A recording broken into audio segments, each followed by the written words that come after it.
Hey everybody, and welcome back to Katawa Shoujo. Today's a very special recording session because it's my birthday. This is a thing that wasn't there before. We're gonna jump right into it. Lunch. Okay, so it's been about a week since I've really read anything, so we're just gonna bear with me for the whole thing. I feel very tired this morning, probably because of yesterday itself, and that's fucking loud. Better. So everything yesterday in itself was a very tiring day. On top of that, I woke up far earlier than necessary. Great start. After saying hi to Shizune and Misha, I start doing the work as instructed from the board. It already looks like today is going to be heavy. I don't have a problem with that now, though. Shizune and Misha might jump on me trying to get an answer about whether or not I've decided to join student council, even if it is just one day. So I wouldn't put it past them to try, and I don't have an answer for them if they do. So the situation is convenient for me. Yeah, it is. About 10 minutes into class, Hanako walks in and takes a seat, but no one looks at her. The teacher doesn't even comment on her lateness. This is like a bad teacher. He does, however, stop us to say that we're going to break into groups again. I turn my head to see that Shizune and Misha are already looking at me.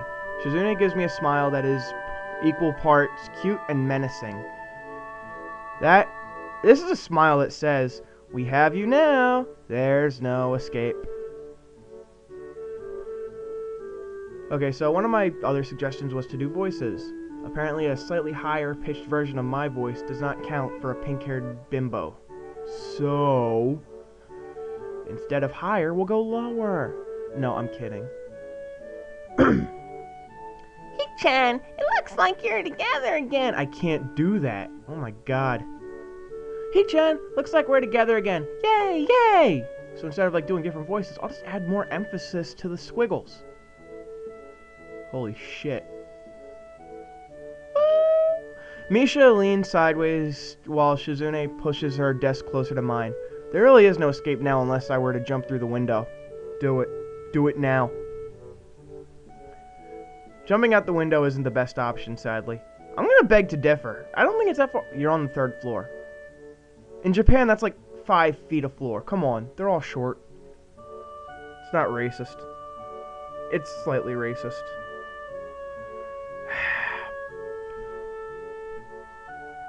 What's wrong, Heek-chan?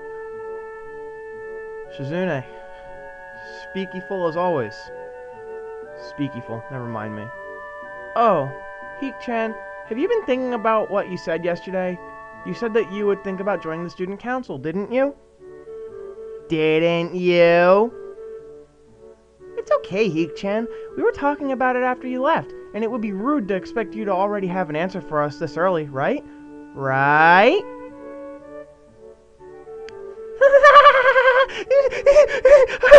I'm scaring myself. I'm so happy you two are able to have a laugh at my expense, and even more pleased to know that you both know how crazy the two of you can be. Now that that's over, Shizune snaps back into serious mode and smacks today's assignment with the back of her hand with an overly dramatic and important way. Just bitch slap the shit out of that work. When I actually look at the stuff, it's mostly just reading. In fact, there are only 2 problems. Bitches and hoes. I almost want to say something about how her rush to get started seems like a bit much, considering the small amount of work. In fact, Shizune probably knows how little work there is and simply doesn't care. You're gonna have to bear with me, I'm sorry. Like I said, it's my birthday, so my phone's gonna be a little vibraty and I'm gonna look down at it every once in a while. I'm gonna actually shut it off, just to kinda stop that. Yeah, it seems like the workload doesn't matter to her as much as the fact that there is work. The actual amount is unimportant. She approaches everything with the same level of ambition. I like you, Hanako. While I'm reading, I let my eyes wander around the room and catch Hanako trying her hand at solving the problems. It looks like she's working alone. I can't remember seeing her working with other people before. Thinking back to how shy she is, it's understandable. Hey, that girl over there. Huh? Who, Heek-chan? Her, Hanako, over there. Does she always work alone? I think so, Heek-chan. Do you feel sorry for her because she's alone? Yeah, definitely. I was just thinking that maybe she could work with us or something. No. I don't think that would be a good idea, Heek-chan. And why not? Well, Sheik-chan wouldn't get along with her. That's rude. Why? Misha shuffles around the question, letting out a laugh that sounds very strange. It's nervous, but still has that lilting up and down quality present in everything she says. I don't know what lilting means, so forgive me, Internet. Just because, Heek-chan. Stop asking me questions. By now, Shizune has noticed our conversation, and it makes me realize again how Misha has been signing everything she has been saying this whole time. Dots. Well, that's another thing. People like it when I say dots, so I'm going to keep doing that. What, Sheik-chan? The friend of my enemy is my enemy? That sounds so harsh. I'm not going to say that. You said it anyway. I know, Heek-chan. It's fine if you overhear. Oh, I get it. She's pulling a fast one. She is. I wonder if this is Misha's way of keeping things fair, since without her, I wouldn't be able to understand a thing Shizune is saying, and vice versa. Is that also why she signs all the time? So there is never a conversation Shizune will be left out of? Dots. Anyway, we should start on the problems now, Heek-chan. My name is not Heek-chan. We finish with time to spare, and I decide to ask if there are any alternatives to the cafeteria, as frankly the food so far has been subpar. This sends Shizune and Misha arguing amongst themselves about their favorite restaurants. All of them are downtown, so I don't think we have time to go all the way there. And what about the bill? Are they arguing just for the fun of it? Maybe. They seem so distracted by it that they don't even notice the start of the actual lunch break. I look over my shoulder towards the back of the classroom. She seems to be studying her notes from the previous class. It's an odd sight. Everyone else in the class is busying themselves with the lunch break. Socializing, gossiping, rearranging desks, the ones with actual boxed lunches mixed in the chatting like everyone else, only interrupted by short bouts of eating. Again, I know how to read, I just can't do it.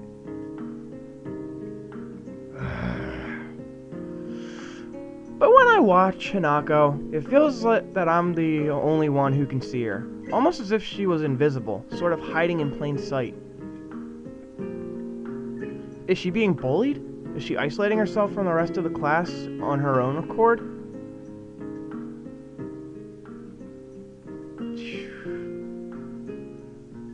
I see her look over her shoulder towards the classroom's rear door. Come to think of it, she hasn't turned a page since I started watching her. She's watching you back. Also, again, I like how her eye is over her hair. That's like a clipping texture issue on a freeze frame. It just doesn't happen unless you do that purposefully, or you're just oversighting. That's like a literal just right click, send to back, take her face, send to back, hair still in the front, you only see the eye. That's just fucking weird. Well, I guess she's waiting for someone. What to do? Well, do I want to talk to Hanako, read my book, or wait for Shizune and Misha to come to a decision? Well, I really don't like Shizune and Misha. I don't want to follow her. It still feels weird trying to talk to this person, because last time I did that, she ran away. And I'm a nerd. I'm gonna read my book. I do what I always do when I don't know what to do. Like now. I've already started on one of the books I borrowed yesterday, and took it with me to school to fill the empty moments between classes. I find the page that I creased a corner of to mark the spot I left yesterday night, and pick up from there. Misha and Shizune are still arguing heatedly, probably about restaurants still.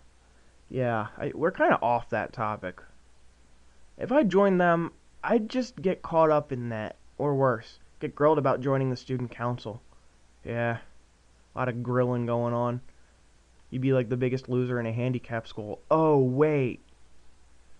Misha isn't speaking aloud since there is nobody who'd need to hear what they're saying anyway. Except, maybe Hasao, the guy that you've been talking to. But why does she tend to sign things even when Shizune doesn't need to understand what's being said? Or even more strangely, when Shizune is not around at all. What an odd conflict of habits. Well, yeah, it's just a habit, it's like it's something you do. Maybe you're just practicing. Oh, I gotta learn how to sign a word, so let me just do this, this, this, and this, and then bam, I'm good at it. Tangent over. I find it hard to focus on the book, and besides, the lunch break beckons me to leave the dullness of the classroom. I do so, heading down for the cafeteria. Misha and Shizune have come to a conclusion of one kind or another, follow in my wake, though still talking in their animated fashion. I get it, because they can't talk.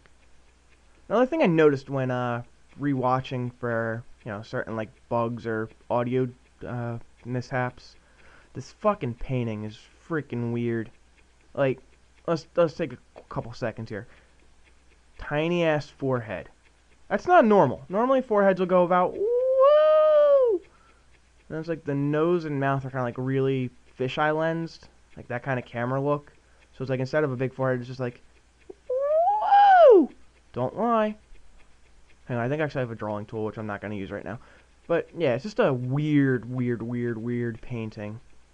And that's just what I noticed. So, another YouTuber on YouTube, she named it Creepy Face Painting Man. I watch like only up to the part I'm at. She seems to be doing a different path than I am anyway, so. But yeah, I'm going to throw a little shout out. I think her name is Random Game User 42. She's a pretty small channel like I am. She live streams the stuff. I only found it because coincidence. But yeah, she's not bad. She goes on a lot of tangents like I do. But if you want to hear a female voice say this and do a different alternative route, take a look at her. Shout out thrown. Just around the corner of the hallway, something hits me in the chest with the force of a runaway train. Ouch. The fuck are you? Opening my eyes, I see a pair of saucer-like green eyes looking up at me. They belong to the perpetrator, a short girl who bumped into me and has now fallen down onto the hallway floor. She ain't got no legs! I know what this episode's called. She wears a PE uniform and a very worried frown. The former strikes me as a rather strange thing to have on during a lunch break. More striking than that, though, is she doesn't have any legs. We're just gonna close up on the fucking legs, sure. You know what? Fuck everything. If this is an option, I'm taking it. Gonna name her Stumpy Nuts. No, what was it on Game Grumps? I think it was Tumpy Nuts. Oh, you're TumpyButts.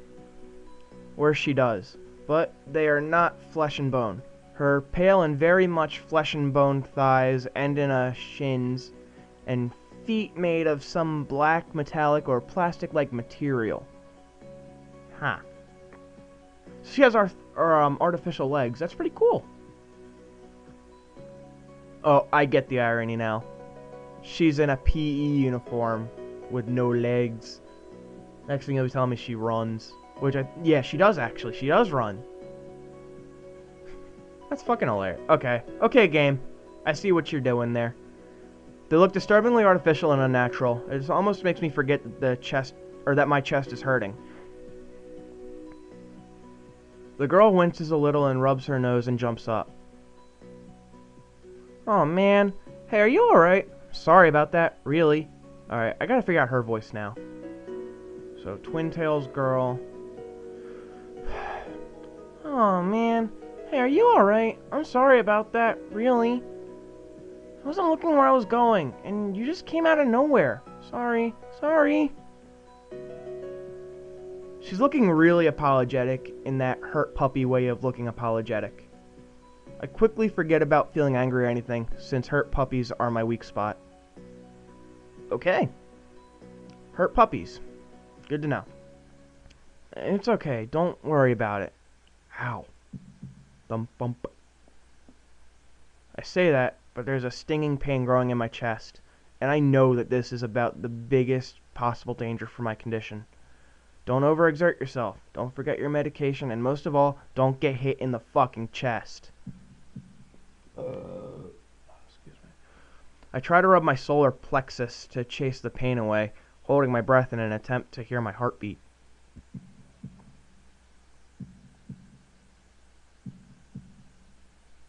Drama. It seems normal. Hey, should I get a nurse? Oh, sorry. No. Hey, should I get a nurse? The worried, high-pitched voice of the girl snaps me out of it. I stare at her for a few seconds dumbfounded until I realize that I probably looked worse off than I really was, doubled over myself and looking all tense. Damn, I'm overly worried about my heart. No need, I'm fine. Managing to say something in response, I pull myself upright, feeling my sore ribs one last time, and take a deep breath. Alright, heart attack avoided. She just knocked the wind out of me, big time, but it's nothing more than that. You sure you're okay? Are you sure you're okay? I hit you pretty hard. I gotta remember that voice. It's okay, I said I was fine and nothing's broken. No harm done. That's good. I feel a hand on my shoulder. What? I feel a hand on my shoulder that at the same time the girl's eyes widen in horror, and whatever she was trying to say, or whatever she was saying gets interrupted in a very horrified. Why is it not skipping now? Eep! Oh, we got angry-ass Shizune and indifferent Misha. I don't have time to look behind me because Shizune is already shoving me aside and stomping over to the girl, signing furiously at her. Can you imagine that? Just like this fucking deaf-mute girl coming up to you, just like flailing her hands at you at the speed of light, thinking that she's saying something to you, but all you see is like just this girl flailing her hands doing nothing else. Like, you're insane. Oh, okay, so now Misha's gonna say stuff. Miss Ibarazaki. Okay. Miss Ibarazaki, I saw that. Running in the halls is strictly forbidden. I don't know why I gave her a different voice. I don't. Misha translate right on Shizune's tail, but her voice is girlish and girlishly playful, not full of the divine fury Shizune's arm movements would seem to call for.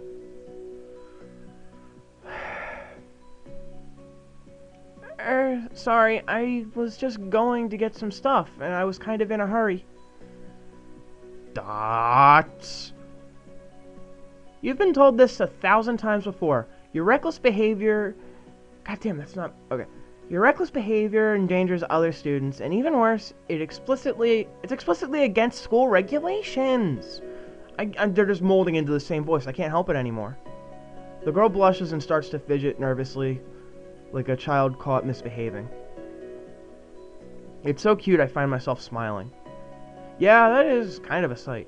I know that. I was just... Dots. Make sure that this will not happen again. Although I'm sure telling you this is futile, and it only causes me further headache when you choose to ignore the regulations. Got that, Emmy? Aw, I like that name. Okay. This is the one. This is the one we're going for. I don't know how many other options are left. I know there was the Lily, Hanako, and these two. I know those were options. I think she's an option. This is the one we're gonna try for. Just because, like, I'm an athlete who got hurt. She's an athlete with no legs. It just makes sense. The small girl sticks her tongue out in response. I gotta go. Teacher will have my head. I promised to help with printouts, but I went running instead. Sorry, but I've got to change in everything. And of course, the girl with no legs runs. We're gonna call this one an episode, guys. Thank you for watching. Hope you enjoyed. And until next time, goodbye.